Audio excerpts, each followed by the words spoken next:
नमस्कार साथियों, मैं कुणाल आप सभी का संस्कृति आईएएस यूट्यूब चैनल पे स्वागत करता हूं। आज की हमारी वीडियो में हम लोग बात करने वाले हैं प्रधानमंत्री नरेंद्र मोदी की इटली यात्रा के बारे में। दरअसल अभी शपथ ग्रहण को 4 दिन ही हुए हैं और 4 दिन के बाद हम देख रहे हैं कि प्रधानमंत्री नरेंद्र मोदी निकल पड़े हैं इटली के लिए। क्या है इसके पीछे की खास वजह? क्या कोई खास दोस्ती है? क्या किसी खास मित्र से मिलना है या कोई खास उद्देश्य पूरा करने जा रहे हैं? यह देखने वाली बात है। हालाँकि बातें अनेक चल रही हैं। आप लोग को क्या लगता है? और प्रधानमंत्री नरेंद्र मोदी जब गए हैं इटली के लिए तो कहते हुए गए हैं कि glad my first visit in third term is to Italy. ये भी अच्छी बात है और बिल्कुल सही बात है। अभी आपने अपना तीसरा कार्यकाल शुरू ही किया है। शपथ ग्रहण को मात्र 4 दिन ही हुए हैं और उसके बाद आप सबसे पहले इटली ही पहुँच रहे हैं। क्या कारण है? तो देखिए कारण यहाँ पर यह है कि अभी इटली में हो रही है G7 समिट और इसी G7 समिट में ही शामिल होना है प्रधानमंत्री नरेंद्र मोदी को एज़ अ आउटरीच कंट्री। यही स्थिति है सारी की सारी और यही है इनके इटली जाने का प्रमुख उद्देश्य। हालाँकि कुछ और उद्देश्य भी साथ में साधे जा सकते हैं, इसमें कोई बुराई बिल्कुल भी नहीं है। चीज़ें क्लियर हैं तो बेहद महत्वपूर्ण है प्रधानमंत्री नरेंद्र मोदी की यह इटली विजिट। हालाँकि देखने वाली बात ये है कि भारत खुद G7 ग्रुप का कोई मेंबर नहीं है, लेकिन उसके बावजूद भारत को G7 ग्रुप के द्वारा इनवाइट किया जाता है अपनी अलग-अलग समिट्स के अंदर शामिल होने के लिए। ठीक उसी प्रकार का है ये एक इंसिडेंट। तो G7 समिट जो है ये हो रही है अपुलिया में और यहाँ पहुँचेंगे प्रधानमंत्री नरेंद्र मोदी। 14 जून को यहाँ पर आउटरीच देशों का जो सत्र है उस सेशन के अंदर ही है, सभी को संबोधित भी करेंगे, यह भी देखने को मिलेगा। तो बेहद महत्वपूर्ण है, तो इससे जुड़े हुए जो खास बातें हैं चर्चा कर लेते हैं। लेकिन चर्चा से पहले एक प्रश्न आप लोग देख सकते हैं, किसी परीक्षा में पूछा जा सकता है, एक सरल सा खास प्रश्न है, कहीं भी चीज़ें डिस्कस हो सकती है। तो आप लोग को चीज़ें क्लियर है तो बस आंसर कमेंट करना है। नहीं क्लियर है तो वीडियो को अंत तक देखिए, हर एक चीज़ आपको क्लियर हो जाएगी। वो मुख्य परीक्षा के लिए नोट ज़रूर बना लीजिएगा क्योंकि पहले भी G7 ग्रुप से कई बार प्रश्न पूछे जा चुके हैं।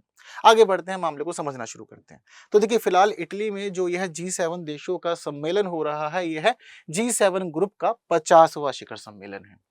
अपने आप में महत्वपूर्ण है क्योंकि हम देखते हैं कि बहुत सारे जो अलग-अलग समूह हैं, यह पहले ही खंडित हो जाते हैं, टूट जाते हैं, देशों के बीच मतभेद हो जाते हैं, जिसके बाद समूहों को निष्क्रिय कर दिया जाता है। लेकिन ये ग्रुप ऑफ 7 कंट्रीज़ इस प्रकार तेज़ी से आगे बढ़ रहा है कि इसका 50वां शिखर सम्मेलन अब आयोजित हो गया है। इसी के साथ-साथ प्रधानमंत्री नरेंद्र मोदी की यह पहली विदेश यात्रा भी हो गई है। यह जो शिखर सम्मेलन है, यह 13 से 15 जून तक आयोजित किया गया है। तो इन सभी बीच में हम देख रहे हैं कि 14 जून को आउटरीच देशों का शिखर सम्मेलन भी है। कुछ खास मुद्दों पर चर्चा होने की पूरी-पूरी संभावनाएँ भी प्रस्तुत की जा रही हैं। यहाँ पर माना जा रहा है कि खास मुद्दों में हमारे वर्तमान में दुनिया के 2 अलग-अलग क्षेत्रों में चल रहे संघर्षों पे भी चर्चा होने वाली है। एक तरफ चल रहा है रूस-यूक्रेन युद्ध, काफ़ी लंबा समय हो गया है इसको, वहीं दूसरी तरफ इज़राइल-हमास संघर्ष भी चल रहा है, तो माना जा रहा है कि G7 देशों की इस बैठक में इन दोनों ही संघर्षों पे चर्चा होने वाली है। चीज़ें क्लियर। वहीं साथ ही प्रधानमंत्री नरेंद्र मोदी 14 जून को आउटरीच देशों के सत्र में जाएँगे, वहाँ पर चीज़ों को प्रस्तुत करेंगे। तो हम यहाँ पर यह भी देख रहे हैं कि प्रधानमंत्री नरेंद्र मोदी जिन खास विषयों पर चर्चा करने वाले हैं, उनमें शामिल है कृत्रिम बुद्धिमत्ता, ऊर्जा, अफ्रीका और भूमध्य सागर पर ध्यान केंद्रित करना, इसके अलावा हिंद प्रशांत क्षेत्र, इसके अलावा हिंद महासागर का उपयोग और इस क्षेत्र के अंदर किसी भी प्रकार से चाइना के डोमिनेंस को रोकना। इस प्रकार की चीज़ें जो हैं वह हमें देखने को मिल सकती हैं प्रधानमंत्री नरेंद्र मोदी के संबोधन के अंदर।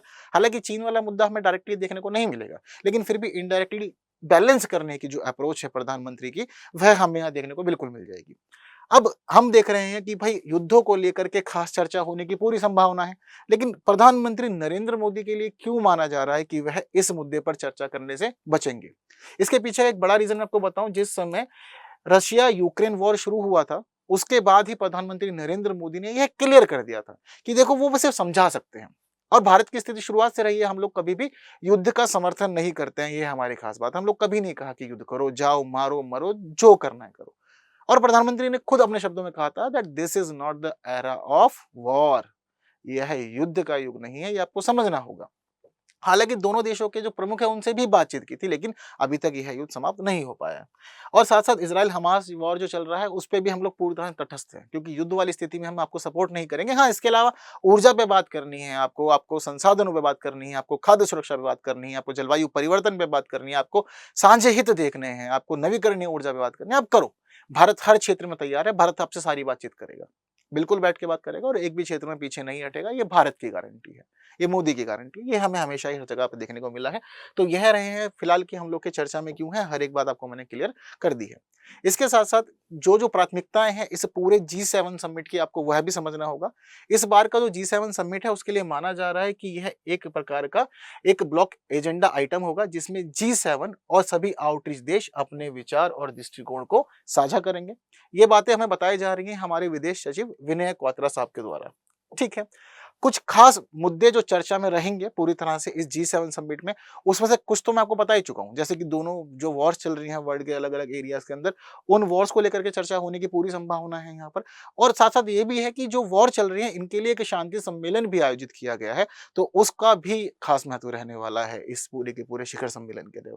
इसके अलावा हमें यहाँ पर देखने को मिल रहा है कि किस प्रकार से अफ्रीका और हिंद प्रशांत पर ध्यान केंद्रित किया जाए, विकासशील देशों को साथ लेके चला जाए, उनके साथ संबंधों को सुधारा जाए, इस मुद्दे पे बात हो सकती है।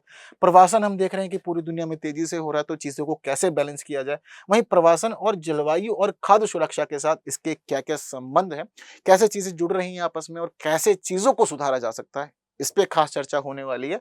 और साथ-साथ कृत्रिम बुद्धिमत्ता, एआई, आज के समय में हम देख रहे हैं कि कोई भी सत्र आयोजित हो रहा है, हर जगह एआई की चर्चा हो रही है, क्वांटम रोबोटिक्स की चर्चा हो रही है, तो वह कुछ खास विषय हमें इस चर्चा में भी, इस सम्मेलन में देखने को मिलने हैं बिल्कुल वाले हैं।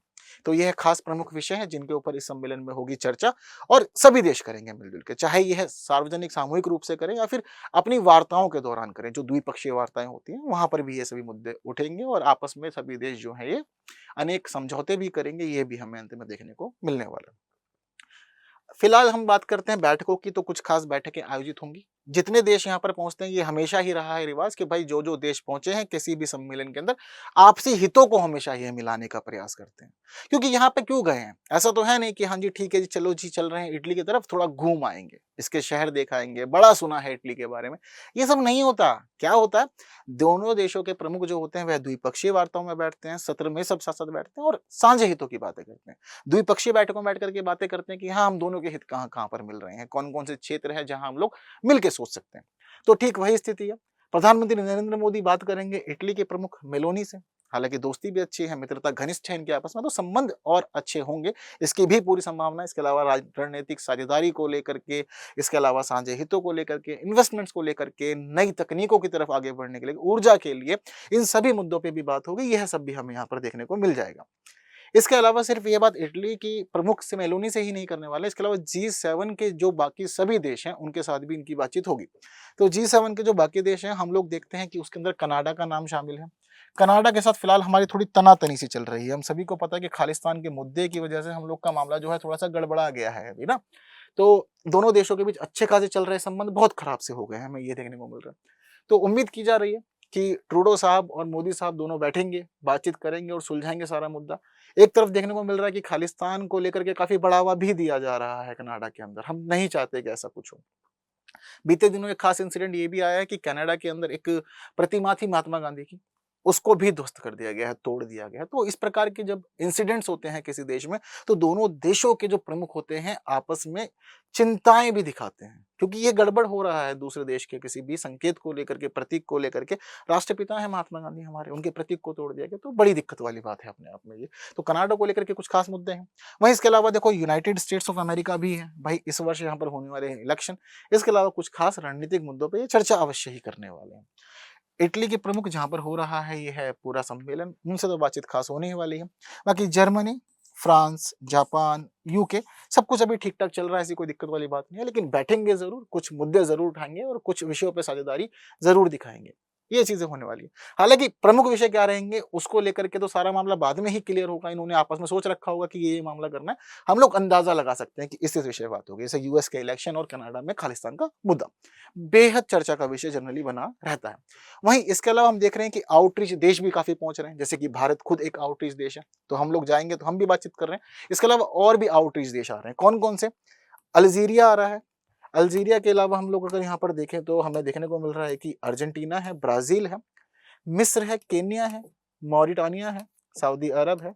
इसके अलावा यहाँ पर है दक्षिणी अफ्रीका और ट्यूनीशिया, तुर्की, यूएई, इन सब के प्रमुख भी आएँगे। अब जब इन सब के प्रमुख आएँगे तो फिर सम्मेलन में भी शामिल होंगे, आउटरीच देशों के सत्र में भी शामिल होंगे, आपस में बातचीत करेंगे, अनेक योजनाओं के लिए, अनेक कार्यक्रमों के लिए, निवेश के क्षेत्रों के लिए हर एक चीज़ देखेंगे। हालांकि ये बात ध्यान रखिएगा, द्विपक्षीय वार्ताओं का अर्थ होता है कि दोनों ही पक्षों का हित हो। ऐसा नहीं कि कोई एक देश पूरा फायदा ले जाए और दूसरा देश मुंह ताकता रह जाए, ये नहीं होना चाहिए। द्विपक्षीय वार्ताओं में दोनों मिलजुल कर आपसी अनेक मुद्दों पर सहमति दर्ज करेंगे, यह चर्चाएं होंगी। तो इन सभी देशों के साथ खास बातचीत रहेगी, यह सब कुछ खास है। चीजें क्लियर है, तो इस प्रकार का रहने वाला है पूरा का पूरा यह G7 समिट। क्या क्या खास बातें हैं, हर एक चीज मैंने आपको क्लियर कर दिया है। कुछ खास बातें जरूरी है कि आप G7 के बारे में भी समझ लें।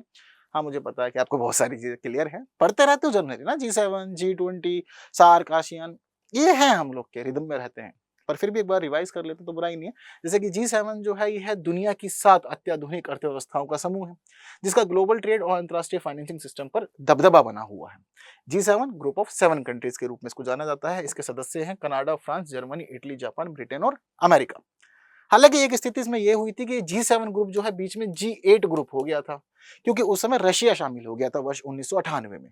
लेकिन रशिया ने 2014 में क्रीमिया पर कब्जा कर लिया, जिस वजह से उसकी आलोचनाएं बहुत ज्यादा हुई। हम देखते हैं कि पश्चिम खासतौर पर रशिया की आलोचनाएं करता ही रहता है अनेक मुद्दों पर, जैसे कि आज का रशिया यूक्रेन वॉर चल रहा है, तो भी रशिया को ही आलोचना का सामना करना पड़ रहा है। खासतौर पर ये हम देख रहे हैं, यूक्रेन को सपोर्ट मिल रहा है वेस्ट से।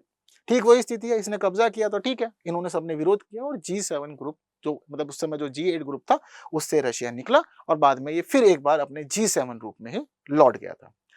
चाइना नहीं है इस ग्रुप में। चाइना की स्थिति ये है कि उसकी जो पर कैपिटा इनकम है वो काफी कम है, तो ये जो देश है ये उसको महत्व नहीं देते, कहते हैं तुम बालक हो, अभी स्थिति सुधारो अपनी। हालांकि आउटरीच देश के रूप में भी उसको इनवाइट नहीं किया गया, ये भी अभी हम लोगों ने देखा ना, पूरी की पूरी लिस्ट मैंने आपके साथ डिस्कस की है आउटरीच देशों की, तो उसमें भी चाइना कहीं नहीं है। तो कोई खास अच्छे संबंध हमें देखने को नहीं मिल रहे हैं G7 और चाइना के साथ में, लेकिन भारत के संबंध बहुत अच्छे हैं। और आज के समय में देख रहे हैं कि जब से पिछले 10 सालों से प्रधानमंत्री पद पे नरेंद्र मोदी बैठे हैं, तो विदेशी संबंध तो हमारे बहुत ज्यादा सुधरे हैं, ये खास मामला रहा है।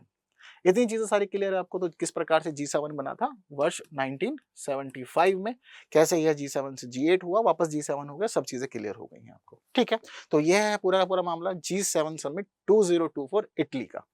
मामला क्लियर? तो जो प्रश्न दिखाया था शुरुआत में, जल्दी से आंसर कमेंट कर दीजिए, और साथ ही वीडियो अच्छी लगी तो बाकी साथियों तक शेयर भी करनी है, और वीडियो को लाइक किए बिना कहीं भी नहीं जाना है। चीजें क्लियर है आप लोग को?